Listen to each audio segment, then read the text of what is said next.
எப்படி பாக்குறீங்க?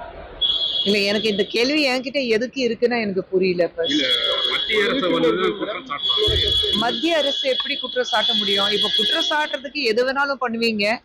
பராசக்தி, நீங்க அப்படி பார்த்தீங்கன்னா முதல்ல யோசிச்சு பார்க்கணும். ரெட் ஜாயிண்ட் ரிலீஸ் இருக்கு. மத்திய அரசு தடையிடணும்னா ரெட் ஜாயிண்ட்க்கு தடையிடணும். அவங்க தான் நாங்க எதிரியா பார்க்கிறோம் திமுகவை. அப்போ சொல்றவங்க வந்து அது யார் இருந்தாலும் கொஞ்சம் வந்து மண்டையில இருக்கிற மசாலாவை யூஸ் பண்ண மாட்டாங்களா?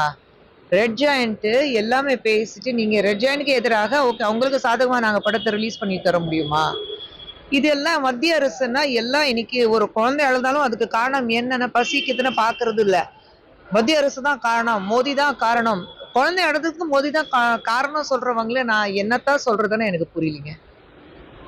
அதே நேரத்துல நீங்க ஒரு ஆக்ட்ரஸா இருக்க சொல்ல ஒரு உச்சப்பட்ட நடிகருடைய கடைசி படம் அப்படின்னு சொல்லியிருக்காங்க. வெளிவராத சூழ்நிலையில ஒரு ஆக்ட்ரஸா நீங்க சி as an ஆக்டர்ங்கிறது வேற. ஆனா நான் எல்லா நான் ஒரு தயாரிப்பாளரும் சேர்ந்து ஒரு ரூல், சிபிஎஃப்சி ரூல் ஃபர்ஸ்ட் என்ன இருக்கு? படத்துடைய எல்லா சர்டிபிகேட் சான்றிதழ் உங்க கைக்கு வந்ததுக்கு அப்புறம் தான் நீங்க படத்தோடைய ரிலீஸ் டேட்டை அனௌன்ஸ் பண்ணணும். அதுதான் பேசிக் ரூல்.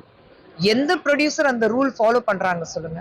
அப்ப ரிலீஸ் நேரத்துல வந்து எங்களுக்கு சிபிஎஃப்சி வரல, ரிவைசிங் கமிட்டிக்கு போச்சு, எதுக்கு இதுதான் காரணம் அதுதான் காரணம் சொல்லிட்டு இருக்கிறது. Simple rule. உங்களுடைய படம் நீங்க ரிலீஸ் பண்றீங்கன்னா இது நான் நடிகர் மேல தவறுன்னு நான் சொல்ல மாட்டேன். நான் ப்ரொடியூசர் சொல்றேன். ஒரு ப்ரொடியூசருங்கிறது முறையில நான் சொல்றேன்.